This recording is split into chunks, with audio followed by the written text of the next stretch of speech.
네, 코로나19 상황을 모범적으로 대처한 베트남이 한국인 유학생 220여 명을 대상으로 입국을 허용했습니다. 코로나19 발생 이후 외국인의 입국을 허용한 첫 사례라는 의미가 있는데요. 자세한 소식 베트남 기사무엘 선교사 연결해서 알아보도록 하겠습니다. 자, 선교사님, 유학생들이 이제 다시 학업을 이어갈 수 있게 됐는데 우리나라에 대해서만 예외적으로 하늘길을 열어준 거라고요? 예, 그렇습니다. 지난 4월 중순부터 강력한 거리두기를 이제 해제하고 일상으로 돌아간 베트남에서 5월부터 이제 모든 학교의 문이 열렸어요. 하지만 이제 국경 봉쇄는 여전히 진행이 되고 있고, 근데 그 와중에 하노이 호치민 한국국제학교에 재학 중인 많은 학생들이 한국에서도 또는 베트남에서도 학교에 이제 가지 못하는 그런 일들이 벌어지고 있었습니다.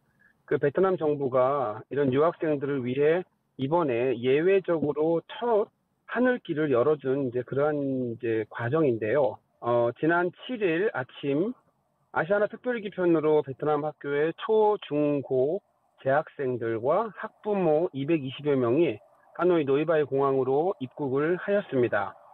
이제 필수 기업인이 아닌 우리 유학생에 대해서 단체로 해외 입국이 허용된 것은 이번이 처음인 그런 사건이고, 기존에 이제 필수 기업인만 이제 입국을 했었는데 이제는 범위를 좀 넓혀서 유학생들까지 빨리 들어와야 할 상황이어서 한국 정부와 그리고 한국 대사관에서 추진해서 아마 최종 승인을 받은 것으로 알고 있습니다.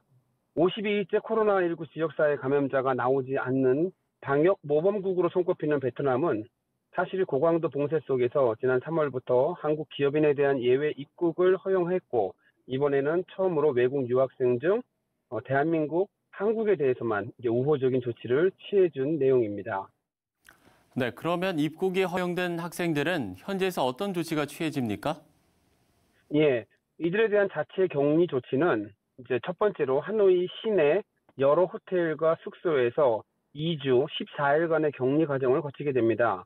그래서 코로나19 음성 판정이 나오게 되면 각자 속해 있는 베트남 국내 거주지로 이제 이동을 하게 되는 것이고, 만약에 여기에서 이제 문제가 생긴다고 하면 일단은 이제 병원이라든지 아니면 이제 군 병원 아니면 이제 이들이 생각하고 있는 어떤 격리된 그곳으로 옮겨지게 되는 그런 것이고요. 그리고 이제 이번에도 사실은 이제 하노이 시내가 첫 번째로 이게 문을 열어줬다고 하는 것이 굉장히 큰 전기가 아닌가 이렇게 생각이 되어집니다. 더 나아가서는 이번 일을 통해서 한국과 베트남 두 나라의 어떤 우호 관계 정립을 위해서 굉장히 중요한 일이 아닌가 이렇게 생각이 되어집니다. 네, 베트남은 코로나19 대응에서 초기 방역에 성공을 했지만 도시 통제 등으로 어려움을 겪은 건 마찬가지였는데 이 와중에 기독교인들에 대한 지원은 기대할 수 없었다는 이야기도 있습니다. 왜 그런 건가요? 네, 이 부분은 사실 굉장히 중요한 내용인데요.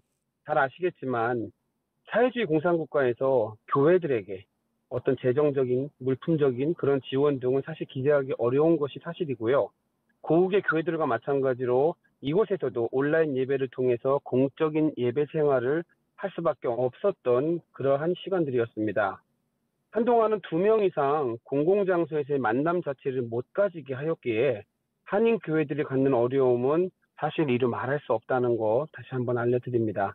4월 말 이후에 지금은 이제 각자의 교회들이 예전 형태의 그런 예배 형태로 돌아왔으나 팬데믹 현상을 경험한 많은 사람들이 사실은 공공장소에서의 예배 그리고 소모임 등을 꺼려해서 일단은 교회에 나오지 않는 그런 아주 어려운 상황을 지금 맞이하고 있습니다. 2가지 일단 기도 제목을 부탁드린다면 우리 신앙인들의 부족함과 그리고 죄를 먼저 보는 그러한 안목을 위해서 기도를 해주시기를 부탁드립니다. 두 번째로 회개하는 자들에게 임하는 주님의 은혜를 기억하며 대한민국과 베트남의 교회들을 돌아보고 진심으로 회개하는 계기가 만들어지기를 소망하며 기도를 해주시기를 부탁드립니다. 네, 베트남도 외국인들에게 문을 열고 있고 뉴질랜드도 코로나19 환자가 더 이상 나오지 않아서 세계 처음으로 코로나19 종식 선언을 앞두고 있는데 곳곳에서 이런 반가운 소식들이 더 많이 들려오기를 기대해 보겠습니다. 베트남의 기사무엘 선교사와 이야기를 나눠봤습니다.